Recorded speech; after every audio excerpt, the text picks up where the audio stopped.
श्रीमद्भागवत प्रथम स्कंध षोडश अध्याय।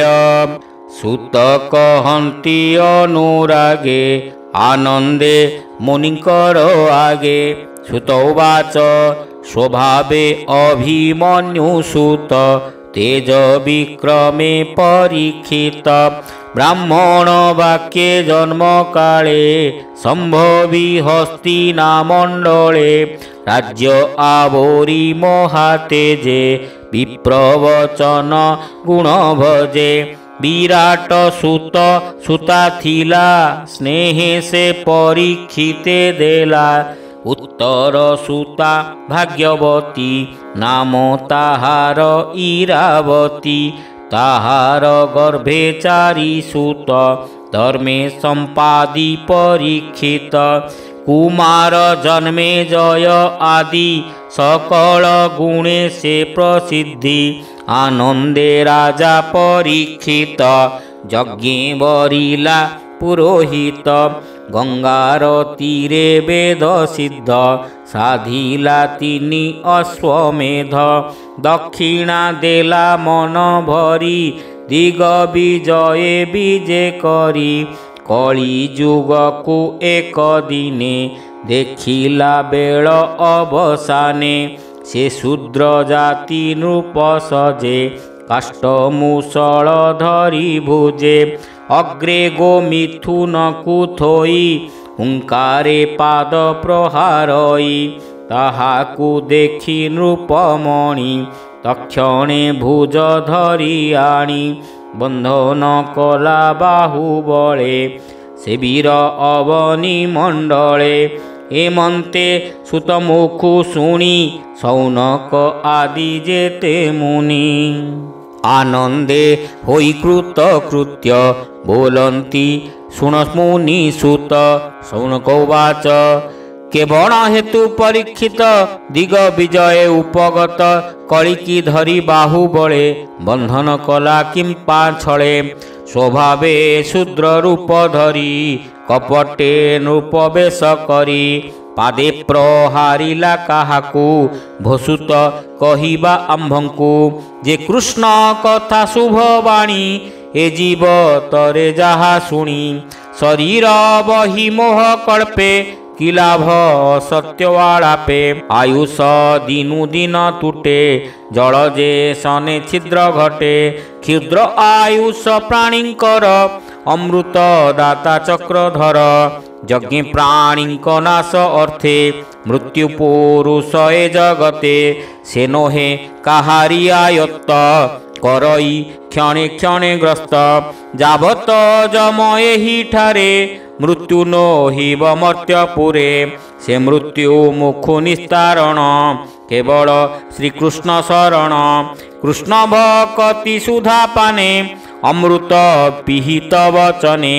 दिन हरंती दुख सुखे ताहांकु नारायण रखे। स्वभावे मंद बुद्धि प्राणी निज आयुष न प्रमाणी। निरते मंद कर्म करे तार आयुष ए संसारे। अर्धे हरई निद्रा निशी दिवस व्यर्थ कर्मे ग्रासी। एमंते मुनिंक प्रसन्ने सुत कहन्ति तो समने।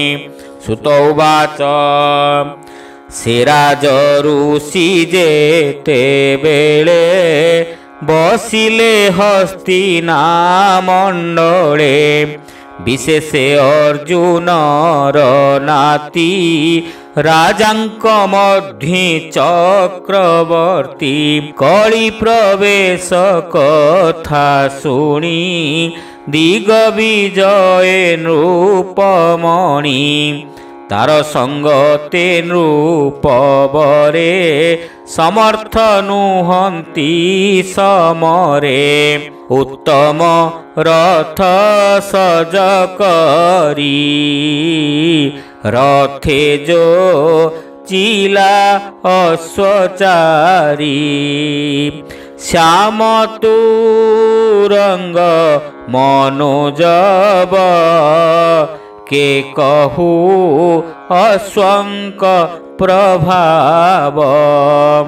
ଅଶ୍ୱଭୂଷିତ ଅଳଙ୍କାର ଯେହ୍ନେ ଉଦିତ ଦିବାକର। ହରି ହରି ବୋଲ। ରଥ ଉପରେ ସିଂହଧ୍ୱଜ ପୁରୁ ବାହାର ମହାରାଜ ଆବୃତ ଚତୁରଙ୍ଗ ବଳେ କେତାକୁ ସମ ମହିତଳେ। ଦିଗ ବିଜୟ ବିଜେ କଲା ଚାଲନ୍ତେ ଅବନି କମ୍ପିଲା ମିଳେ ଉତ୍ତର କୁରୁ ଦେଶେ ସର୍ବନୃପତି ତାର ବସେ। ଭଦ୍ରାଶ୍ୱ କେତୁ ମାଳ ଜିଣି ଭାରତ ବର୍ଷ ନୃପମଣି ବରସ କିଂପୁରୁଷ ଆଦି ଜିଣିଲା ସକଳ ସମ୍ପାଦି। ସର୍ବନୃପତି ତା ଚରଣେ ଧନେ ଖଟିଲେ ଦାସ ପଣେ କେତେ ହେଁ ଲୋକ ତାର ଆଗେ କୃଷ୍ଣ ଚରିତ ନାନା ରଙ୍ଗେ। ଆତ୍ମାକୁ ରଖିଲେ ଯେ ମନ୍ତେ ଦ୍ରୋଣକୁ ମର ଶସ୍ତ୍ରଘାତେ ବୃଷ୍ଣି ପାଣ୍ଡବ ବନ୍ଧୁ ପଣେ ଭକତି କୃଷ୍ଣର ଚରଣେ। ପୂର୍ବ ପୁରୁଷଙ୍କର ବାଣୀ ତୋଷ ତାହାଙ୍କ ମୁଖୁ ଶୁଣି ସନ୍ତୋଷ ହେଲେ ନୃପମଣି ଉତ୍ତମ ଧନ ବସ୍ତ୍ର ଆଣି। ତାହାଙ୍କୁ ଦେଲେ ପୁରସ୍କାର ରତ୍ନ କଙ୍କଣ ମଣିହାର। ପାଣ୍ଡବ ତୁଲେ ଯେତେ ଭାବ ସଂସାରେ ସାଧିଲେ ମାଧବ। ରଣେ ସାରଥି ପଣେ ରଥେ ଜୀବନ ବାସ ଘୋର ପଥେ ଦୁଃଖ ଉଦ୍ଧାରି ସଖା ପଣେ ହସ୍ତିନା ଗଲେ ଦୂତ ପଣେ। ଆସନ ଶୟନ ଭୋଜନେ ସ୍ମୃତି ବଚନେ ବନ୍ଧୁ ପଣେ। ଏ ଆଦି ଯେତେ କର୍ମ କରି ପାଣ୍ଡବ ସଙ୍ଗତେ ବିହରି। ସେ ଭାବ ଘେନି ଦୃଢ଼ ଚିତ୍ତେ ଲଭିଲା କୃଷ୍ଣ ପାଦ ଗତେ। ପୂର୍ବ ପୁରୁଷଙ୍କର ଧର୍ମ ସାଧିଲା ଅନୁଦିନେ କର୍ମ। ସେ ପୁଣି ନିଜ କର୍ମ ବସେ ଲଭିଲା ଅଳପ ବୟସେ। ତାର ଆଶ୍ଚର୍ଯ୍ୟ କଥା ଯେତେ ଶୁଣ ସୌନକ ଶୁଦ୍ଧ ଚିତେ। ଧର୍ମ ଯେ ଏକ ପାଦ ବହି ଦିନେ ସେ ବୃଷ ରୂପ ହୋଇ। ଭୂମିକି ଦେଖି ଧେନୁ ରୂପେ ବିଶ୍ୱାସେ ମିଳିଲା ସମୀପେ। ସେ ଧେନୁ ଅତି ଦୁଃଖେ ଦୁଃଖୀ ଅଧୋବଦନେ ଅଶ୍ରୁମୁଖୀ। କାନ୍ଦଇ ତେଜହୀନ ହୋଇ ବତ୍ସା ବିହୁନେ ଯେହ୍ନେ ଗାଇ। ତାର ବଦନ ଚାହିଁ ଧୀରେ ଧର୍ମ ପୁଚ୍ଛଇ ପ୍ରିୟ ଭରେ। ଭୁବ ସୁନ୍ଦରୀ ସତ୍ୟ କହ ତୋର ବିଷୟ ମୋ ସନ୍ଦେହ। ତୋର ଶରୀରେ କିବା ବ୍ୟାଧି ଅନ୍ତର ବାହାରେ ଆଚ୍ଛାଦି।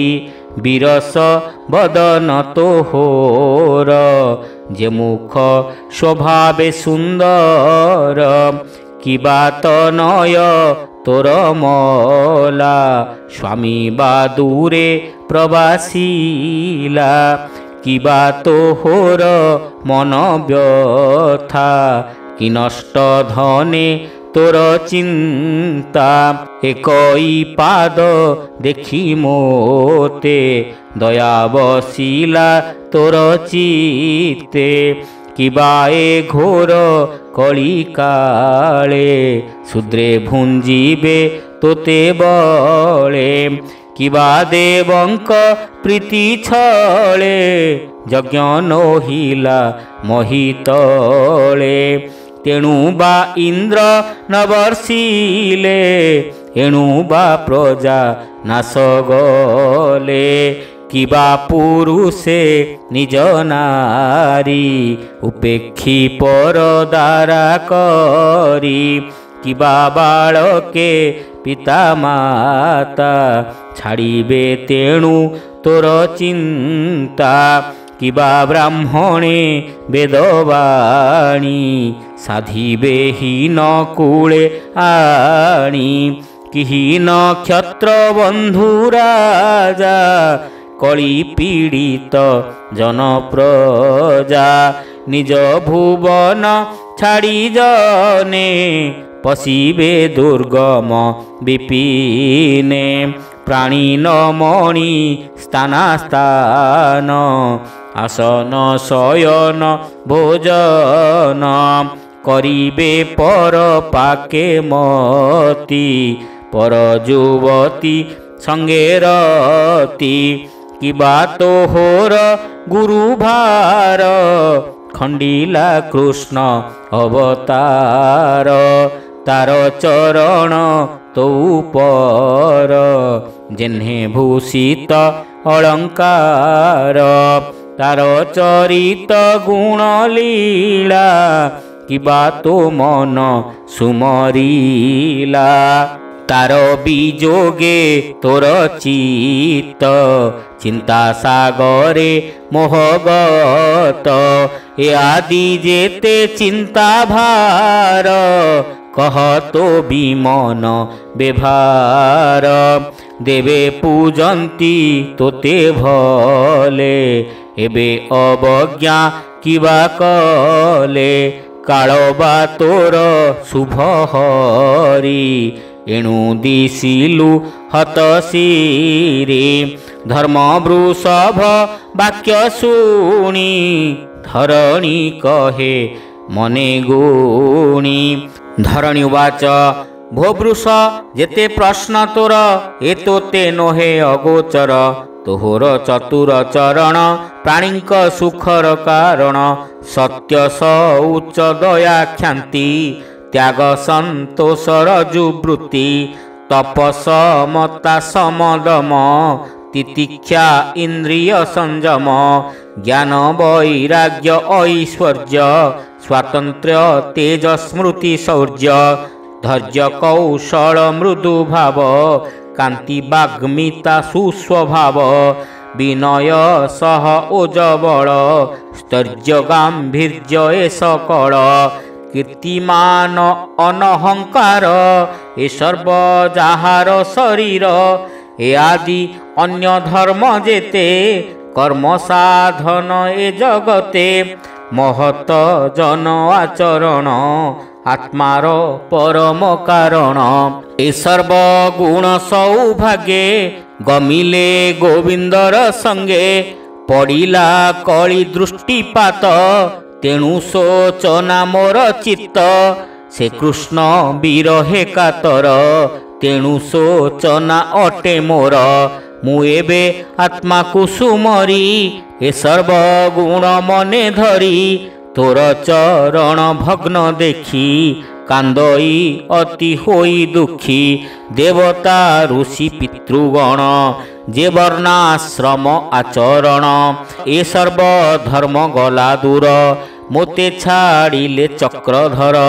ब्रह्मादि देव देवी जेते निश्चले मोहर सहिते जार अपांग मोक्ष सिरी लभिबु बोली आस करी कठोर तपसाधि बने प्रपन्न जाहार चरणे से लक्ष्मी तेजी पद्मवन जार हृदय लभिस्थान से स्थाने न रहेता मन जार चरणे नित्य ध्यान करी बंचई सर्वबेला से हरि निज पुरे गला तार चरण चिन्ह जेते ध्वज अंकुश मोर गात्रे से बेसे अलंकृत होई शुद्ध सुंदर विराजई जेणु छाड़िले मोते हरि तेणु दिशई हत सिरी असुर अक्षयिणी भार उश्वास कला जे मोहर तोते स्थापिले